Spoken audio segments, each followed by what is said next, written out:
Hello and welcome to part 11 of Project PAHOOT, where I've mostly, this one, been messing around with the engine, trying to get the engine ready to go in the chassis.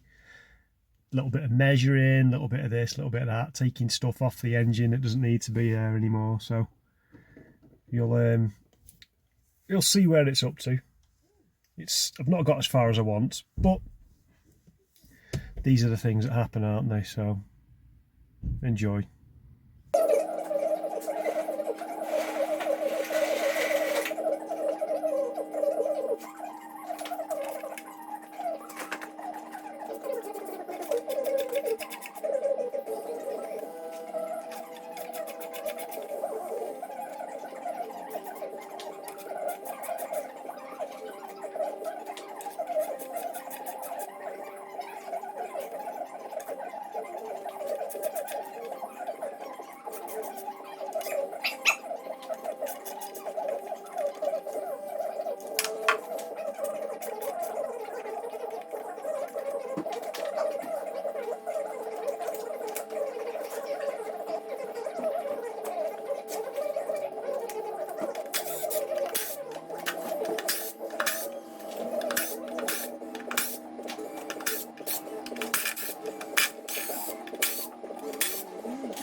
Right, bit more of an update.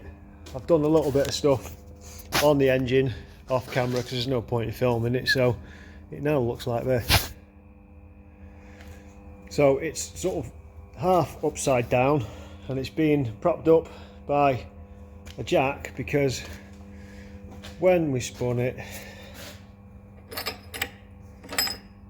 my own stupid fault, casting snapped there, so that's the casting for me starter motor. So I'm either going to have to get that welded back on or move the starter motor to the other side. So I'm loath to spin the engine any further in case something else breaks, so it's being held up by a jack. So I've taken all the inlet manifold out, I've taken all the water pump and all the associated bump off the front. We've got the main bowl of the sump off, so I can get access to the rest of these bolts here. We're going to take the entire thing off, and then I've got nothing in the way of putting it in the chassis. So this big underbite here at the front, that's not going to be there, and I'm just going to have basically an open section there. So chances are this is going to go off and get cut down there and along here, take a chunk out of there, and I'll have basically a box or a bowl welded into there, or a bit further, but somewhere that just clears all the pump, just so I don't have to relocate the pickup. Because I think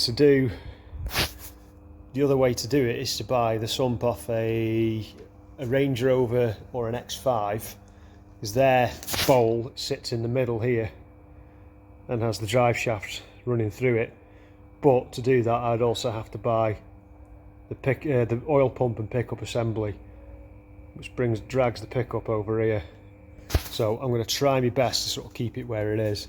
So I'm going to crack on and get this lower sump off, and then figure out how I'm going to turn the engine back up the right way without breaking anything, and then see if I can drag the chassis out of the shed, because the forks are available, but I'll have to go and swap the forks back on, and then I'll just see if I can locate it. I've also taken the oil feed and return box off here, and you see I've taken all the engine mounts off, but I'm going to put the engine mounts back on and cut the engine mounts off the chassis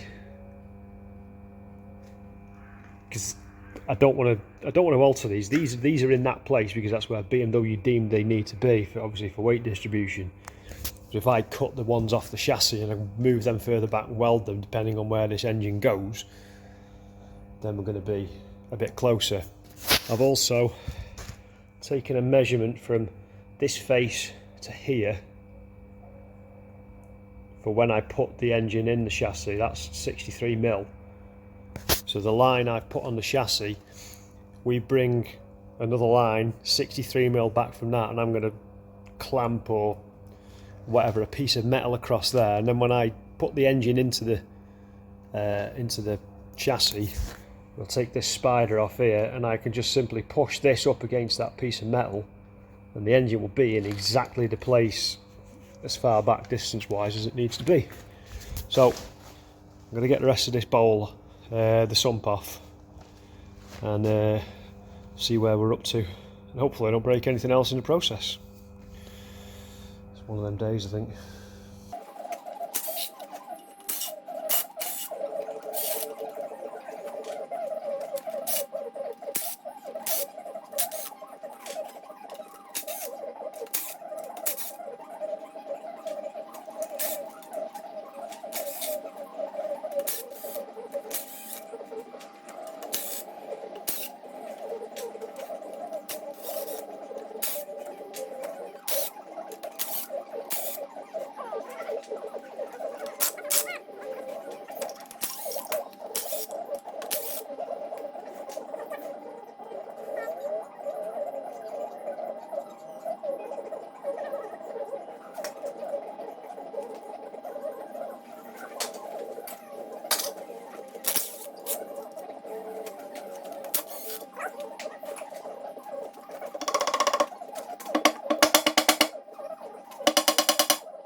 Right, the sump, oil pan, whatever you want to call it, is now off. Everything looks in good nick in here, to be honest. There's not a lot of varnishing. Crank looks good, and I've not actually had a look at any of the rods yet and caps to see if they're wobbling, but it doesn't. It looks in really good condition in here. Oil's been changed recently. There's nothing in that pickup there. That's clean. I say I'm completely no idea what the mileage is on this engine, but looking at this, I don't think it's a massive mileage, and if it is a highish mileage, it's been well maintained because everything's in really good nick in here. Chain looks good. But I am probably going to do the chain tensioners. I've just put my knee in some oil. I'm probably going to do the chain tensioner and everything anyway, just because it's here. It's like literally take the crank pulley off, unbolt the timing cover, and everything's there. So I may as well do it, especially if I do end up having to change this pump. If that has to be moved, which I don't want to do because that's about 150 quid I think they are. And I don't want to spend that because I don't need to. So I'm happy with this now. I'm going to try and flip this back over to where it should be, and then drag the chassis in, and then I'll lift this up and we'll try and have a look at where it's going to go. I'll put the engine mounts back on and we'll get an idea of where I need to cut the old mounts off and move them to make a mark on the chassis, or even just I might even cut them off now and tack them in place while I'm here. But it's It's literally minutes worth of work to get to this point. And you say, oh, you've got to do some work on the sump, or you've got to do some work on the crank. And realistically, once the engine's out, it's dead easy. But it's just getting the engine out in the first place. So I'm lucky that I've got everything here. It's already on the stand. I may as well do whatever work needs doing to it. So I'll crack on with flipping it back up the right way now. I might not film that because it's probably going to go very, very wrong, and it might look a bit dodgy. It's a bit HSE will have a field day if they see what I'm going to do. But then again, I'm not working here as a business. I'm working here as myself. So yeah, just gonna have a bit of a think, have a cup of tea and a bit of a think about how I'm going to do it, and then I'll whip it back over, and then we'll grab the chassis. We'll weigh the chassis while I'm here. Actually, I'll get the crane scale out and weigh it while I'm picking it up. I'm going to get this gasket off because, say, I'm there. I may as well stick a new one on. Right, happy days. Let's crack on.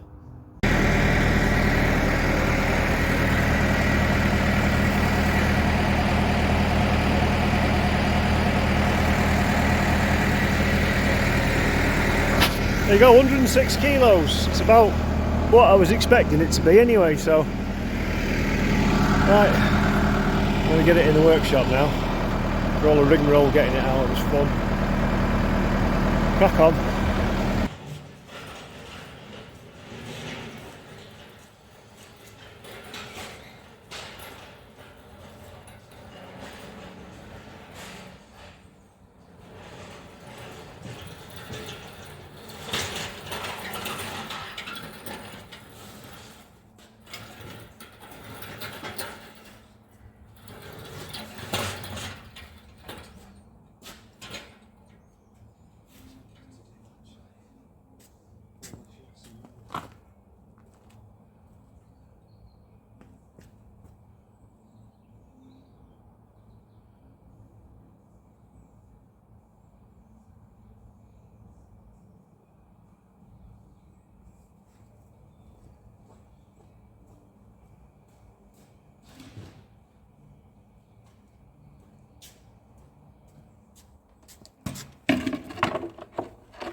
Okay, so I didn't expect the first trial fit to go perfectly swimmingly, but it looks like lengthwise we're going to be okay. This is the steel thing that I put on, so that should be touching the back of this plate here, but we can't actually get the engine in straight because this great big bloody cup here that used to contain the alternator is physically twisting it that way, so that's got to go.